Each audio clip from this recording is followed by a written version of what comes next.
Bulletin में सबसे पहले आपको खबर दें, यौम तकरीम शोहदा पर आज मुल्क भर में खुसूसी प्रोग्राम्स और तकरीबात होंगी।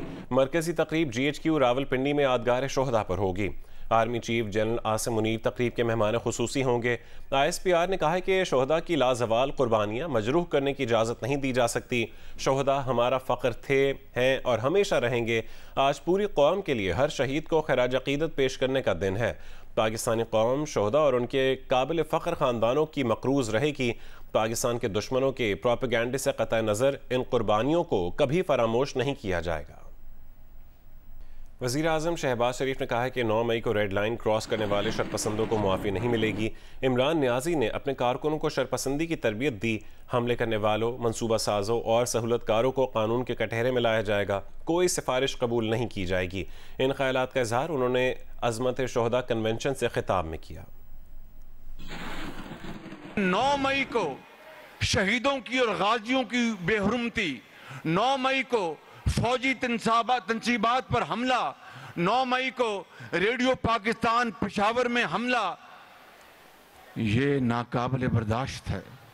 हमें अगर आज हिंदुस्तान को क्या और चाहिए जो कि 65 की जंग में उसके ख्वाब पूरे ना हो सके।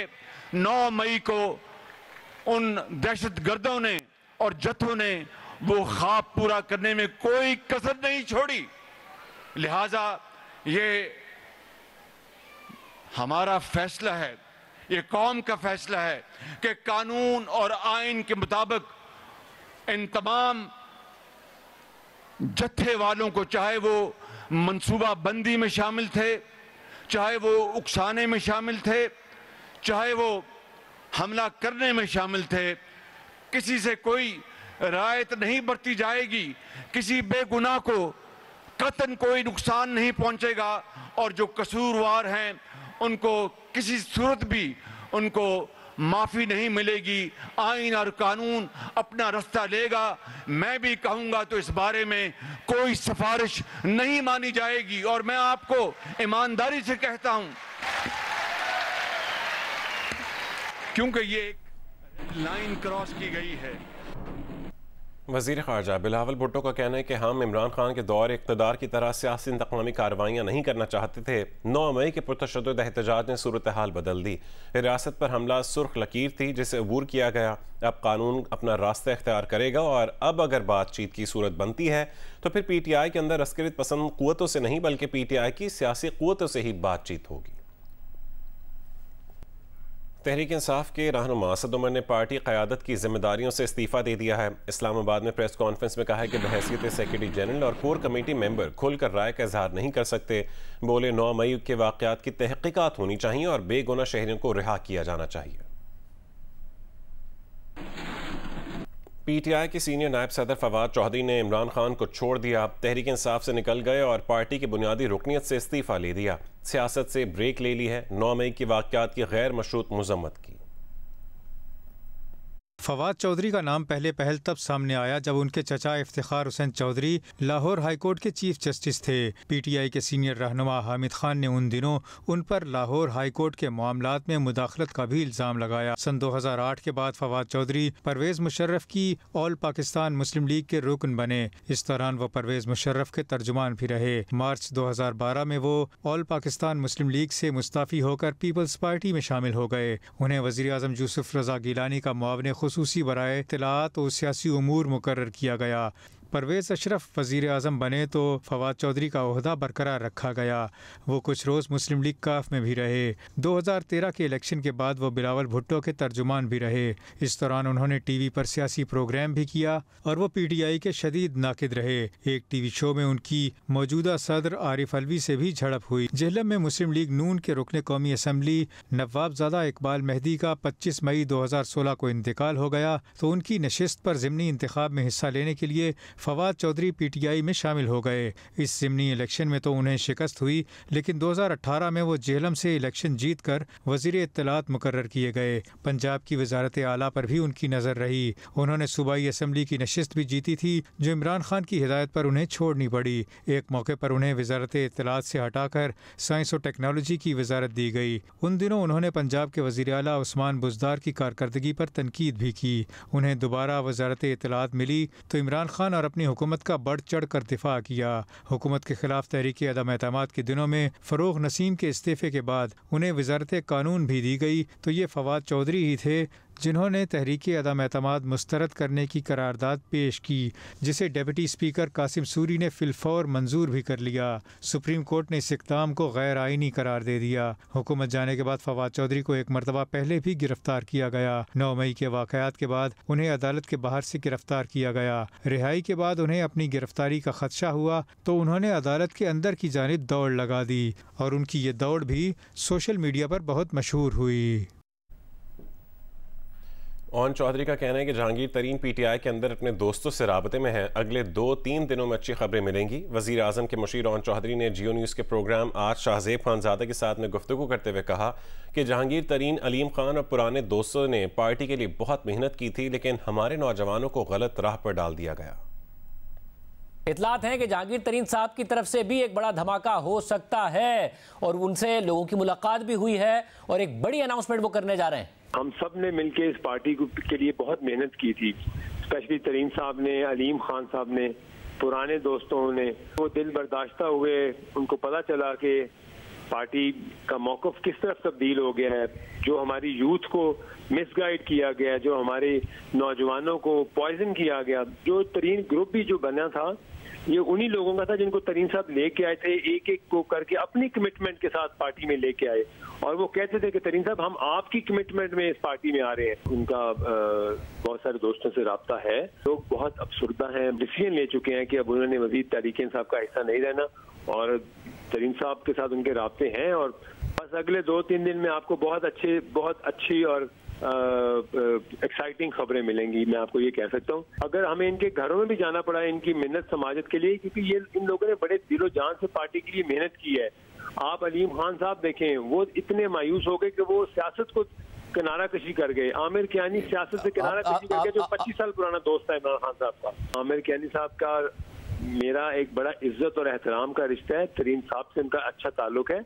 ये बड़े मुखलिस लोग थे तहरीक इंसाफ के और इन लोगों के साथ अगर हमें जाकर भी इनकी मेहनत करनी पड़े तो हम इनको कहेंगे कि ये एसेट थे PTI का।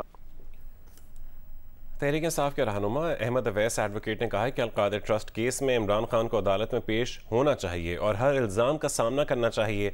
जियो न्यूज़ के प्रोग्राम कैपिटल टॉक में गुफ्तगू करते हुए साबिक वफाकी वज़ीर फैसल वावड़ा ने कहा कि Al-Qadir trust case open and shut case है। जब अलकादर ट्रस्ट का मामला इमरान खान की काबीना में आया तो उन्होंने इमरान खान से कहा था कि यह नैब केस बनेगा। फैसल वावड़ा ने कहा कि इलेक्शन अक्टूबर में हो जाएंगे।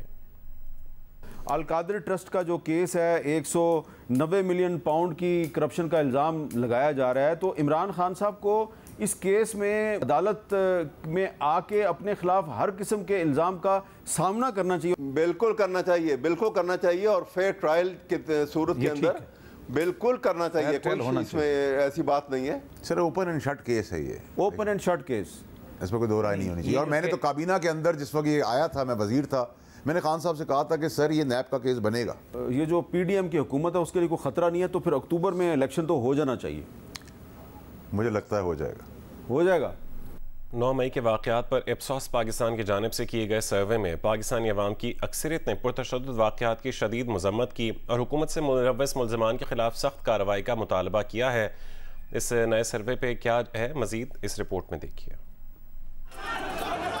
इमरान खान की गिरफ्तारी के बाद फौजी तनसीबात, शोहदा की यादगारों और निजी इमलाक को नुकसान पहुंचाने पर पाकिस्तानी अवाम की जानिब से शदीद मजम्मत सामने आई है और अक्सरियत ने जिम्मेदारों के खिलाफ फौरी कार्रवाई का मुतालबा किया है। इस बात का इंकशाफ इप्सॉस पाकिस्तान के सर्वे में हुआ, जिसमें मुल्क भर से 1000 से जायद अफराद ने हिस्सा लिया। सर्वे में 93% पाकिस्तानियों ने 9 मई के वाकयात की शदीद मजम्मत की और उन्हें अफसोसनाक करार दिया। इप्सॉस के मुताबिक 80% पाकिस्तानियों ने हुकूमत से 9 मई के वाकयात में मुलव्वस मुल्ज़िमान खान के खिलाफ सख्त कार्रवाई का भी मुतालबा किया। अलबत्ता 10% ने खबरदार करके माफ करने का कहा, जबकि 10% ने ही मामूली सजाओं के बाद उन्हें छोड़ने की अपील की। इस सवाल पर कि क्या 9 मई के हमले बाकायदा मंसूबाबंदी से किए गए, हर 10 में से 6 पाकिस्तानी यानी 56% ने इन वाकयात के पीछे मुनज़्ज़म मंसूबाबंदी होने का कहा। 9 मई के वाकयात पर पीटीआई के रहनुमाओं और कारकुनों को क्या करना चाहिए, तो 50% पाकिस्तानियों ने पीटीआई की क़यादत से 9 मई के वाकयात की भरपूर मजम्मत करने का मुतालबा किया, जबकि 37% ने कहा कि पीटीआई हुकूमत से शफाफ तहकीकात का मुतालबा करे। 7% ने पार्टी को खामोश रहने का मशवरा दिया। 9 मई के वाकयात की सबसे ज्यादा जिम्मेदारी किस पर आयद होती है, इस पर 31% पाकिस्तानियों ने हुकूमत को जिम्मेदार कहा, जबकि 24% ने पीटीआई पर पुरतशद्दुद वाकयात की मुकम्मल जिम्मेदारी आयद की। 17% ने खुद को और अवाम को, 4% ने एस्टेब्लिशमेंट, 3% ने बैरूनी ममालिक को, 3% ने सोशल मीडिया, जबकि 2% ने अदलिया को इन वाकयात का जिम्मेदार कहा। 6% ने इस बारे में कुछ ना जानने का बताया। नेशनल गेम्स के 13वें दिन के अख्तिताम पर पाकिस्तान आर्मी को मेडल टेबल पर वाज़ेह बरतरी हासिल है। वो 95 गोल्ड मेडल्स और 180 मजमूई तमगों के साथ पहले नंबर पर मौजूद हैं, जबकि बलूचिस्तान गेम्स में अपना पहला गोल्ड मेडल जीतने में कामयाब रहा। कोयटा में जारी नेशनल गेम्स में मेज़बान सूबे ने अपना पहला गोल्ड मेडल कराटे में हासिल किया, जबकि आर्मी की टीम इब्तदा से ही मेडल टेबल पर सबकत लिए हुए है, जो 13वें दिन के खात्मे पर मजीद मुस्तहकम हो गई। उसने अब तक मुख्तलिफ खेलों में 95 गोल्ड, 97 सिल्वर और 28 ब्रॉन्ज मेडल हासिल किए हैं। आर्मी के मजमूई तमगों की तादाद 180 है। वापडा दूसरे नंबर पर है, जिसके सोने के तमगों की तादाद 48 है। वापडा ने चांदी के 49 और कांसी के 39 तमगे जीते हैं। तीसरे नंबर पर नेवी है, जो 27 गोल्ड, 27 सिल्वर और 34 कांसी के तमगों के साथ मजमूई तौर पर 88 मेडल्स जीत चुकी है। इसके अलावा एयरफोर्स ने 4, HEC ने 2, KPK, रेलवेज और पुलिस ने 1-1 सोने का तमगा जीता है। नेशनल गेम्स में बुध को बॉडी बिल्डिंग इवेंट के फाइनल राउंड में पाकिस्तान वापडा ने 9 गोल्ड मेडल्स के साथ पहली पोजीशन हासिल कर ली, जबकि वापडा के ही यासीन खान ने मिस्टर ओलंपियाड 2023 का एजाज हासिल किया। कोयटा से शाहब उमर की रिपोर्ट देखिए। बॉडी बिल्डिंग इवेंट में मुख्तलिफ कैटेगरीज के फाइनल राउंड में सूबों और डिपार्टमेंट्स के तनसाजों ने हिस्सा लिया। इवेंट में पाकिस्तान वापडा 150 पॉइंट्स के साथ पहले नंबर पर रहा। पाकिस्तान आर्मी ने 76 पॉइंट्स के साथ दूसरी पोजीशन हासिल की। बलूचिस्तान 15 पॉइंट्स के साथ तीसरी पोजीशन पर रहा। बॉडी बिल्डिंग में वापडा के यासीन खान ने मिस्टर ओलंपियाड 2023 का एजाज हासिल किया। फातेह बॉडी बिल्डर का कहना था कि एजाज पाकर उन्हें खुशी हुई।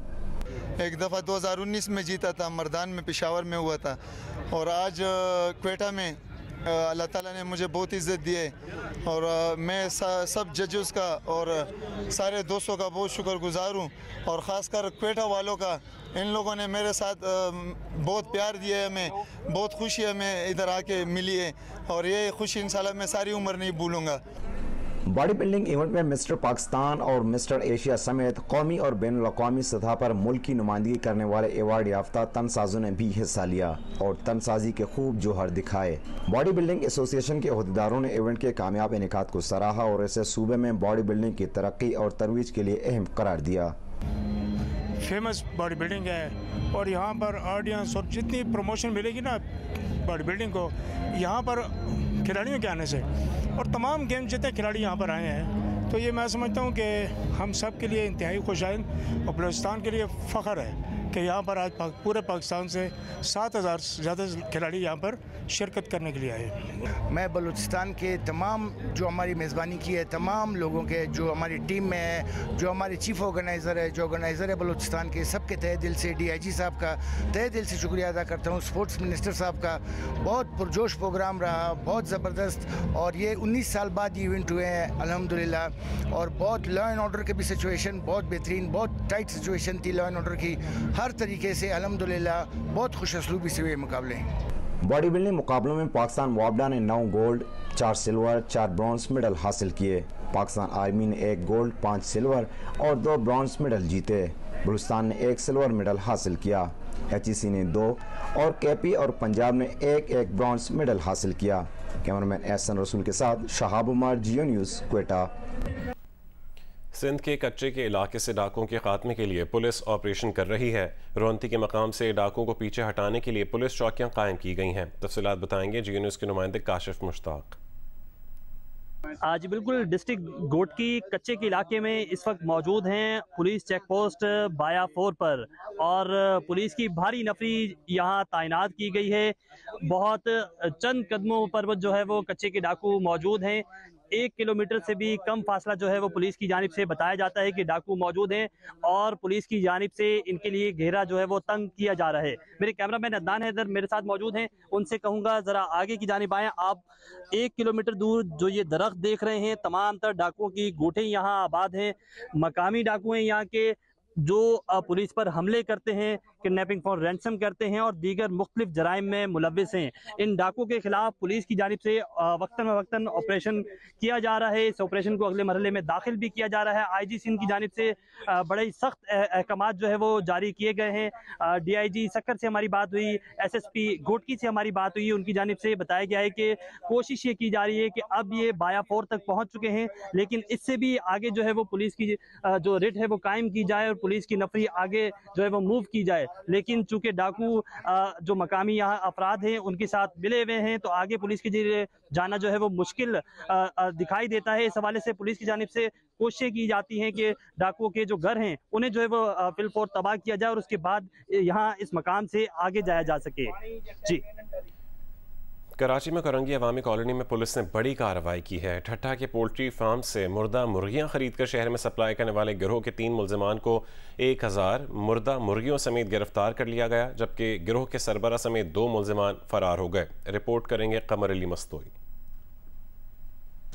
अवामी कॉलोनी में गश्त के दौरान पुलिस ने 2 सुजुकी पिकअप को तलाशी के लिए रोका तो उस पर मुर्दा मुर्गियां लोड थीं। पुलिस ने गाड़ियों में मौजूद 3 मुलजिमान हसनैन, जावेद और फारूक को गिरफ्तार कर लिया, जबकि मुलजिमान का एक साथी इमरान उर्फ माना फरार हो गया। मुलजिमान ने इंकशाफ किया कि वो मुर्दा मुर्गियां ठट्ठा के मुख्तलिफ पोल्ट्री फार्म से जमा करके कोरंगी, लांढी, गुलशन हदीद में मुख्तलिफ होटलों, रेस्टोरेंट और मार्ट पर सप्लाई करते थे। सर मुझे तो 1 हफ्ता हुआ इनके पास काम करते हुए। इसके अलावा ये माल जो आ रहा था, ये ठट्टा, सुजावल, साकरो, बदीन, यहाँ पर जहाँ पे फार्म बने हुए इन सब पे जो मुर्गियाँ मरती हैं वो उठा के लाई जा रही थी। ये दाबेजी से स्टार्ट हो रहा था, गुलशन हदीद पे ख़त्म हो रहा था। पुलिस ने गिरोह के सरबराह कामरान मलिक की गिरफ्तारी के लिए कोरंगी J एरिया में मुलजिम के घर पर छापा मारा, लेकिन वो फरार हो गया। बरामद की गई मुर्गियों का वजन 2000 किलो से ज्यादा है। मुलजिमान गिरफ्तारी से पहले 750 किलो मुर्दा मुर्गियां सप्लाई कर चुके थे। मुलजिमान रोजाना 20 से जायद जगहों पर मुर्दा मुर्गियां सप्लाई करते थे। कैमरामैन सज्जाद हुसैन के साथ कमर अली मस्तोई, जियो न्यूज़, कराची। पेशावर यूनिवर्सिटी को इस वक्त शदीद माली मुश्किलात का सामना है। यूनिवर्सिटी इंतजामिया मुलाजमीन को तनख्वाहें और पेंशन की अदायगी से कासिर है। तफसीलात बताएंगे जियो न्यूज़ के नुमाइंदे मोहम्मद दानियाल अजीज़। पख्तूनख्वा की सबसे बड़ी यूनिवर्सिटी ऑफ पेशावर को इस वक्त शदीद माली मुश्किलात का सामना है। यूनिवर्सिटी अपने मुलाजमीन को तनख्वाहें देने से कासिर है और जो रिटायर्ड मुलाजमीन हैं उनको पेंशन जो है वो भी नहीं दे सकती। इस वक्त यूनिवर्सिटी के तर्जुमान जो है हमारे साथ मौजूद हैं, इनसे बात करते जी। तकरीबन 400 मिलियन जो है ये फ़ी की मद में ये पैसे जो है ये रिकवर होने हैं जो कि स्टूडेंट्स को रह रहे हैं। और इसके अलावा जो स्पेशली जो 15% एडहॉक रिलीफ में जो इंक्रीज़ किया है गवर्नमेंट ने, वो भी उसकी भी जो 9 मंथ की जो एरियर्स हैं वो भी देना है, तो उसके लिए भी एटलीस्ट हमें 155 मिलियन जो है वो दरकार हैं। तो दूसरी जानिब यूनिवर्सिटी इंतज़ामिया का ये भी कहना है कि यूनिवर्सिटी तवील एहतजाज के बायस भी शदीद मुतासिर रही। असातिज़ा 40 दिन से ज़्यादा एहतजाज पर रहे, जिसमें तलबा से फ़ीसें जो है यूनिवर्सिटी की वो भी रिकवर नहीं हुई और जिसके बायस यूनिवर्सिटी को करोड़ रुपए का खसारे का सामना हुआ है। जी।